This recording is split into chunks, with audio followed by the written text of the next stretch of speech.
Adventist Broadcasting Network, ABN.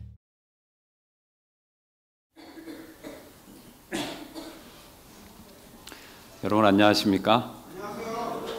네. 오늘은 시대의 소망 네 번째 시간입니다. 오늘 말씀의 제목은요, 부끄러움을 가르치다라는 주제로 말씀을 좀 드리겠습니다. 누가복음 2장 11절로 14절의 말씀을 읽어드리겠습니다. 신약성경 누가복음 2장 11절로 14절입니다.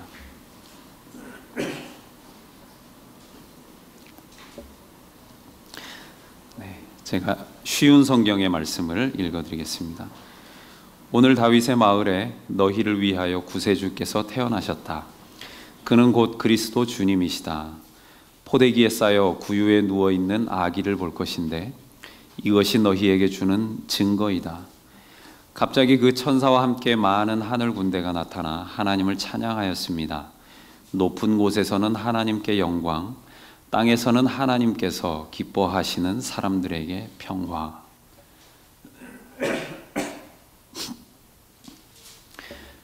박완서의 초기 소설 중에요, 부끄러움을 가르칩니다 라는 단편이 있습니다.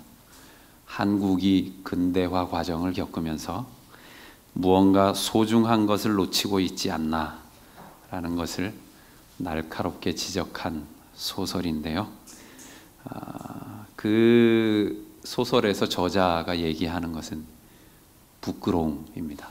우리가 근대화 과정에서 부끄러움을 잃어버린 게 아닌가, 그런 이야기를 하고 있어요. 그 소설 마지막 부분에 이런 이야기가 있습니다.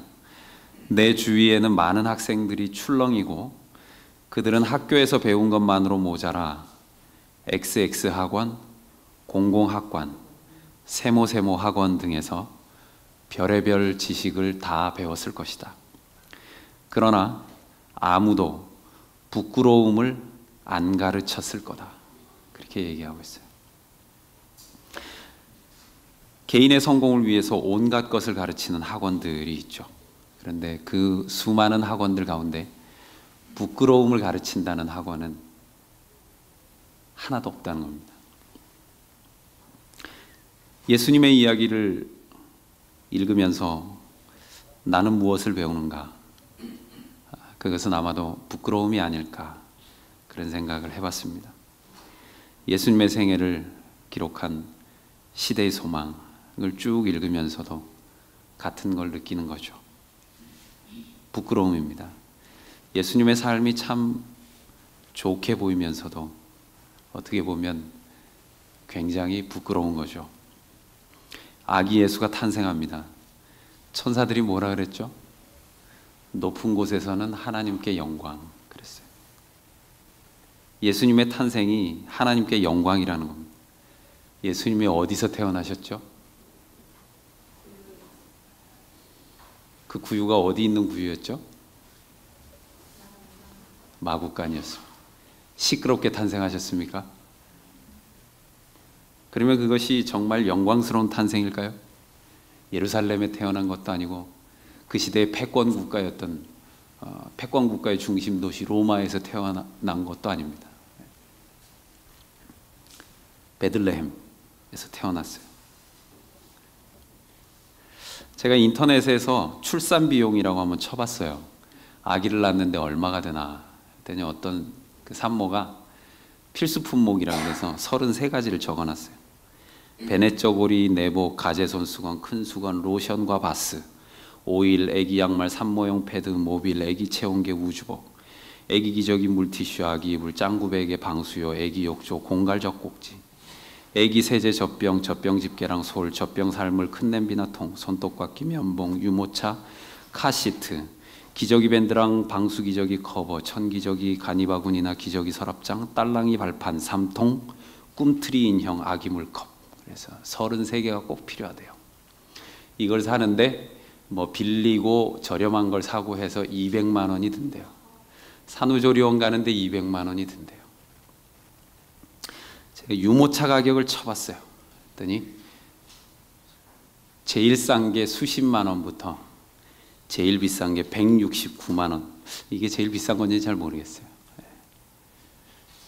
이 169만 원짜리 유모차 이름이 별명이 벤츠 유모차래요. 비싸가지고. 아이를 위해 좋고 편리한 물품을 준비해 줄수록 부모에게 영광과 기쁨이 될 겁니다. 또 이웃의 부러움의 대상이 되겠죠.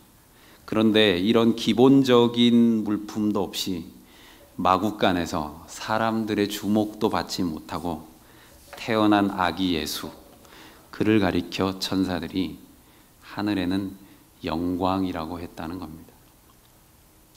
성경을 보다 보면 참 재밌는 부분이 이런 거예요. 하늘이 놀라는 건 땅이 주목해 보지 않아요. 땅이 주목하는 거는요, 하늘의 관심을 끌지 못해요. 참 신기한 일이에요.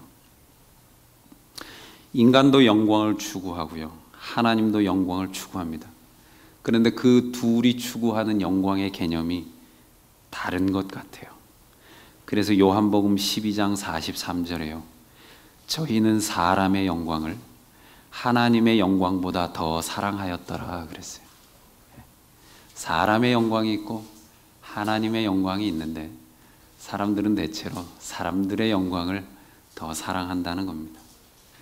그렇다면 사람의 영광은 무엇이고 하나님의 영광은 또 무엇일까요? 우리는 커야 주목해요. 높아야 인정합니다. 강해야 거기에 굴복을 해요. 맞습니까? 이번 교과의 주제가 뭐죠? 네, 참 재미있는 제목이에요. 인상적입니다. Major Lessons from Minor Prophets. 소선지서의 큰 교훈입니다. 교훈이라고 하는 것은 어때야 된다는 거죠? 커야 됩니까? 작아야 됩니까? 큰 교훈이라야 설득력이 있는 것이죠. 그러니까 소선지서, 왠지 미안한 거예요.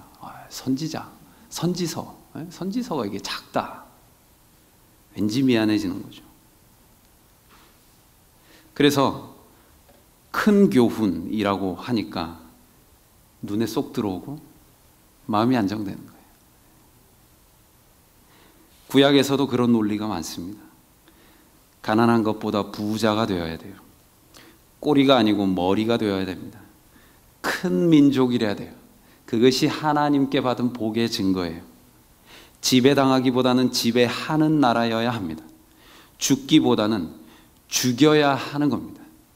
이 유대인들이 그래서 계속 그런 메시아를 기다린 거예요. 그런 메시아를. 누구를 위해 대신 죽는다는 개념은 제사제도 속에만 있었지 유대인들의 머릿속에 존재하지 않았어요. 그들이 추구하는 삶도 그런 게 아니었습니다.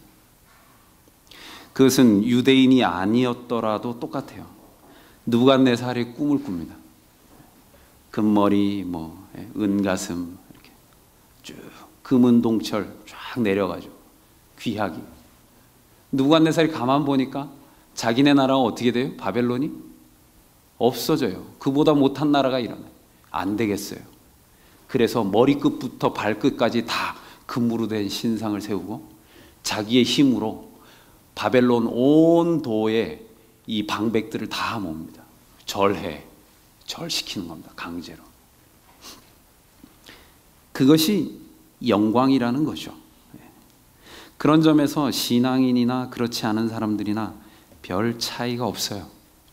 근데 신약에서 그런 고정관념이 완전히 깨지게 됩니다. 크고 높은 것, 부유한 것, 강한 것이 최고 선이라는 도식이 깨지게 됩니다. 신약에서는요, 하나님이 그렇게 이 땅에 오질 않았다는 거예요. 만군의 하나님 전능한 야훼가 신약에 오니까 가난하게 와요. 마국간으로 옵니다.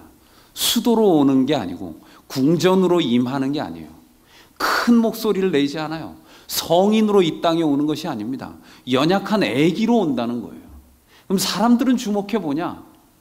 주목 안 해도 상관없다는 겁니다. 그것은 복음이라는 이름의 새로운 창세기였습니다. 놀라운 일이에요. 이런 방식으로도 창조가 시작되는구나 라고 하는 놀라운 복음이었어요. 전복의 딜레마라는 용어가 있다고 합니다. 정권이 싫어가지고 뒤집어 엎었는데 달라진 게 없다는 거예요. 재정에서 황제의 통치를 못 견뎌가지고요, 공산당한테 표를 밀어줬어요. 근데 그랬더니 공산당이 황제보다 더한 거예요. 왜 그럴까요? 인간이라고 하는 죄인들이 다 그런 겁니다. 약자는 강자를, 아래에 있는 사람은 위를, 작은 것을 갖고 있는 사람은 큰 것을, 주변부에 있는 사람은 중심부를 추구하는 거예요. 우리가 강남 사람 다 욕해도 누구나 우리 마음속에 대치동 살고 싶은 마음이 있다는 겁니다. 그리고 압구정동 가서 놀고 싶은 생각이 있다는 거예요. 그래서 우리가 거기 가선 못 놀아도 꼭 미용실은 압구정 미용실 가잖아요. 춘천에도 명동이 있잖아요. 다 그런 겁니다. 중앙을 지향하는 거예요. 제가 작은 교회 담임하고 있지만 큰 교회 목회를 부러워하는, 할 수 있는 게 제 마음 아니겠습니까? 우리가 다 인간이라서 그래요. 목회라는 이름의 욕망이 있고 신앙이라는 이름의 욕망이 또 존재하는 거예요. 그 욕망은 우리가 침례를 받기 전이나 받은 후나 별 차이가 없어요. 그 죄는 우리가 침례를 받기 전이나 교인이라고 불리기 전이나 교인이라고 불린 다음이나 비슷한 죄를 져요. 그것은 욕망이라는 이름의 죄입니다. 주변인 또한 중심부를 욕망하는 거예요. 그렇기 때문에 결국은 우리가 중심부로 가게 되면 우리 주변에 있는 것들이 또 생기게 돼요. 전복을 해도 세상이 달라질 것이 없다는 겁니다. 여전한 불평등과 주변인, 소외된 사람들이 나오기 마련이라는 것이죠. 그런데요, 이 전복의 딜레마를 복음서를 읽으면서 다시 새롭게 생각하게 되는 거죠. 복음서에 나오는 신의 모습은 어떠한가? 아예 주변부로 가버려요. 로마나 신앙의 중심 도시 예루살렘으로 가지 않습니다. 변두리로 가버려요. 그 변두리에서 살아요. 나사렛.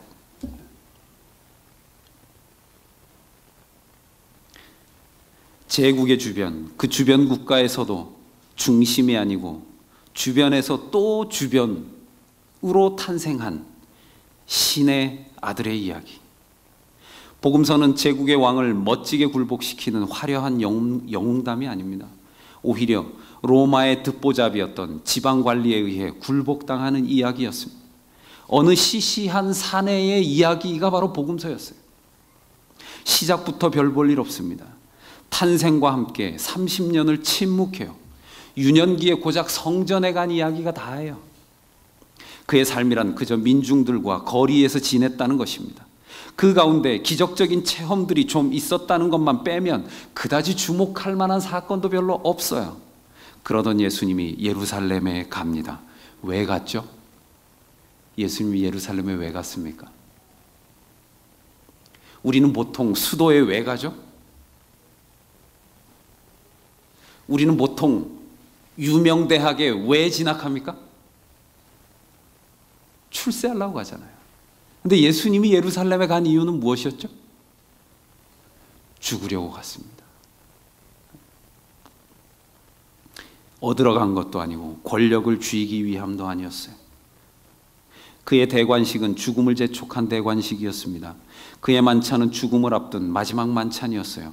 그의 왕관은 가시면류관이었습니다. 그는 백성들의 환호를 받으러 간 것이 아니고 욕을 먹고 모욕을 당하고 조롱당하기 위해서 예루살렘에 갔습니다. 예수님은 그렇게 살았어요. 예수님의 탄생은 내가 그렇게 살겠다는 선언이었습니다. 영광의 왕께서 자기를 낮추고 인성을 취하셨다. 그분의 지상에서의 환경은 거칠고 험악하였다. 그분의 영광이 가려졌던 것은 외양의 위엄이 주목거리가 되지 않도록 하기 위함이었다. 그분은 모든 외적 장식을 피하셨다. 재물, 세상의 명예, 인간적인 위대함은 결코 영혼을 사망에서 구할 수 없다. 재물, 세상의 명예, 인간적인 위대함은 결코 영혼을 사망에서 구할 수 없다. 예수께서는 어떤 세속적 성질의 매혹물로 사람들을 당신의 편으로 이끌려고 하지 않으셨다. 오직 하늘의 진리의 아름다움만이 그분을 따르고자 하는 자들을 이끌어야 하였다. 여러분, 우리가 지금 이끌리고 있는 것은 어떤 것입니다? 어떤 것입니까? 우리가 끌리는 것, 우리가 예수에게 매력을 얻는 것, 우리가 성경에서 이끌리는 것은 도대체 어떤 것이에요? 시대의 소망은 이야기합니다. 예수께서는 어떤 세속적 성질의 매혹물로 사람들을 당신의 편으로 이끌려고 하지 않으셨다. 오직 하늘의 진리의 아름다움만이 그분을 따르고자 하는 자들을 이끌어야 하였다. 여러분, 우리가 다른 걸로 이끌려고 하면 안 됩니다. 그러니까 여러분, 그 전라도 광주인가 거기에 깡통으로 지은 교회가 있어요. 사람들이 교회 많이 다녀요. 대리석으로 지은 교회. 인정을 받아요. 왜 그럴까요? 세상의 매혹물로 사람을 예수께로 이끌려고 하는 시도를 하면 안 된다는 겁니다. 탄생부터 그랬기 때문에. 그래서 예수님은 그랬어요. 어떤 문으로 들어가라 그랬습니까? 좁은 문으로 들어가라 했어요. 드러내는 것이 아니라 파묻히라는 겁니다. 빛을 감추고 스스로 티끌과 같이 되라는 것입니다. 화광동진하라는 것이죠. 신앙의 궁극이란 무엇일까요? 성육신입니다. 하나님이 점점 더 하나님 되는 것이 신앙의 궁극이 아니에요. 하나님이시지만 때로는 티끌 속에 묻힐 수 있는, 인간이라 불릴 수 있는, 사람의 형제라 불릴 수 있는 존재가 되어야 비로소 하나님이라 불릴 수 있는 자격이 있다는 겁니다. 하나님이란 어떤 존재인가? 끊임없이 높은 곳을 추구하는 존재가 아니에요. 사람의 영광을 티끌 속에 묻어버릴 수 있는 것, 그것이 신앙의 궁극입니다. 하나님처럼 되는 거예요. 예수님을 따르던 무리가 많았어요. 예수님 숫자 믿고 한 번도 우리 숫자가 많으니까 뭘 해보자 그렇게 하신 적이 없어요. 일부러 숫자를 많이 모으려고 하신 적도 없어요. 오히려 예수님 숫자 많이 모으면 다 흩었어요. 니네 밥 다 먹었냐? 말씀 다 들었냐? 흩으사가 나와요. 우리는 진리는 크게 외쳐야 된다고 믿어요. 소리 높여야 한다고 생각합니다. 그래서 대전도회를 열어요. 대성회를 엽니다. 그렇지만요, 안다고 다 드러내는 것이 아니에요.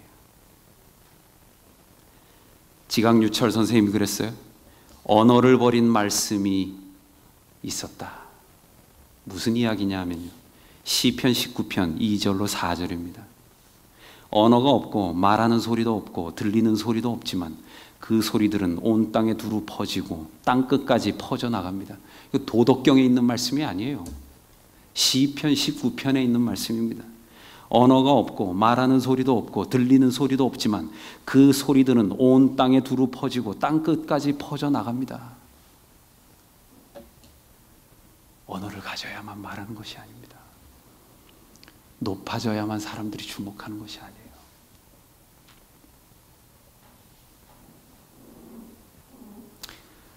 그래서 신앙의 정점을 향해 신앙하는 사람들이 강조하는 것은 침묵입니다.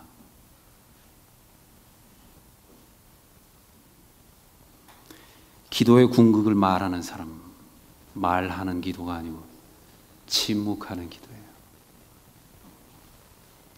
알랄라 따따따 백날 해보세요. 다 중언부언입니다. 꼭 필요한 건 주기도문에 다 있어요. 그 이상 우리가 무슨 기도를 더 해야 됩니까? 그 다음에 침묵하는 거예요. 왜 그래요? 하나님의 영광이 너무나 놀랍기 때문에 할 말을 잃어요. 그게 정상입니다. 하나님의 기품을 경험한 사람이 나 뭐 좀 안다고 그렇게 많이 떠들지 않아요. 할 말을 잃어요. 쓰러지는 겁니다. 인간의 모든 영광이 사라져요.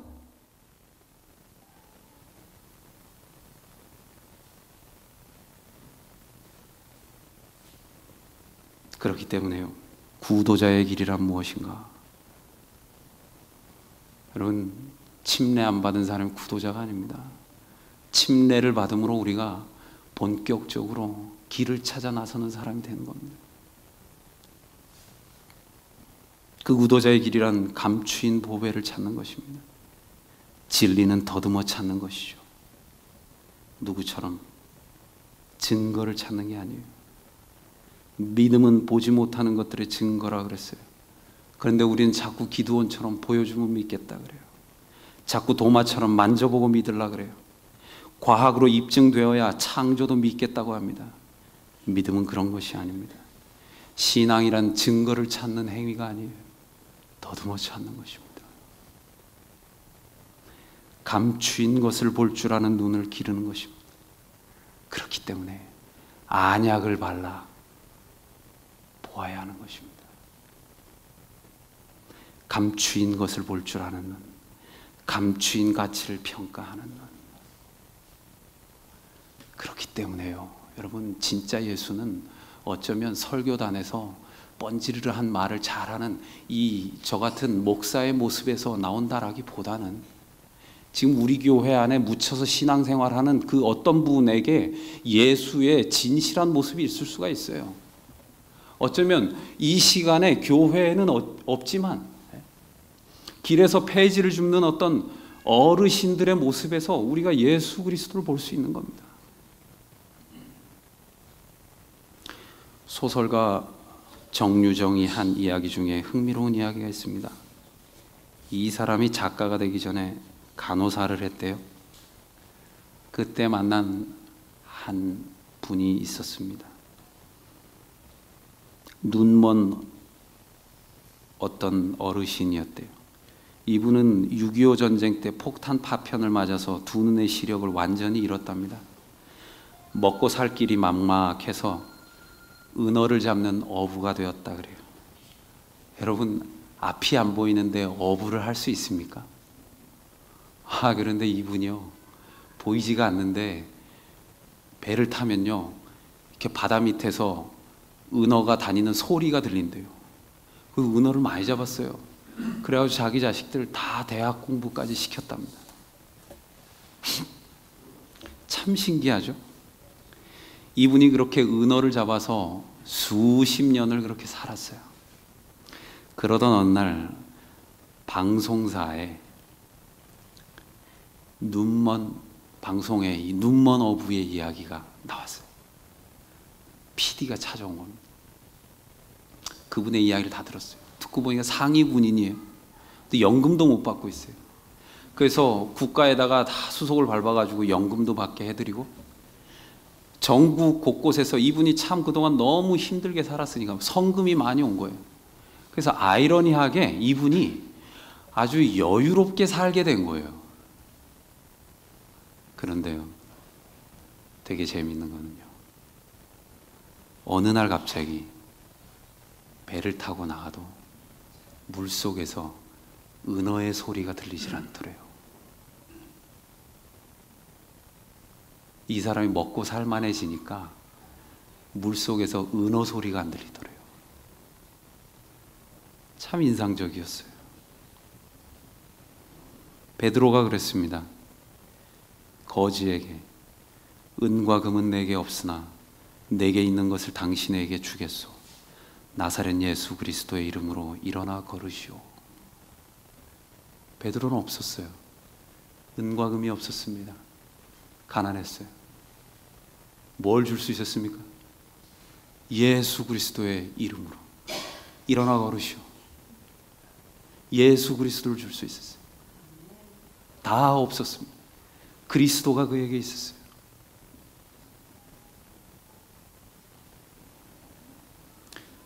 풍요해진 우리, 그래서 때로는 예수 그리스도조차 불필요해진 현대인 돌아보게 되는 겁니다. 우리에게 예수 그리스도가 결핍되었다라고 하는 것을 최소한 부끄러워할 수 있는 그 부끄러움마저, 그 약간의 부끄러움이라도 남아있는가 하는 겁니다. 거창한 신앙은 둘째치고요. 부끄러움을 느낄 수 있는 그리스도인인가? 반성할 수 있는 그리스도인인가? 자기를 돌아볼 수 있는 그리스도인인가? 과거보다 정말 부유하게 되었어요. 그런데 이상하게 우리는 더 바빠지고 과거보다 더 많은 돈을 필요로 하는 시대가 되었습니다. 우리가 과거보다 더 많은 돈을 필요로 하면 필요로 할수록 이상하게 예수 그리스도는 거기서 잘 보이지가 않아요. 우리는 무엇을 잃었고 무엇을 얻었는지를 생각해 봐야 됩니다. 무엇과 무엇을 바꾸었는지를 생각해 봐야 돼요.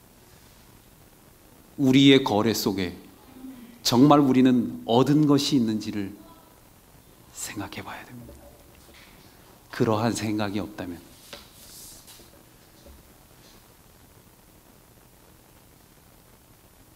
안타깝게도 소설을 쓴 박완서 선생님, 그 소설만도 못한 신앙을 하게 되는 것이죠. 아무쪼록 오늘 이 안식일에 예수 그리스도의 삶을 생각하시면서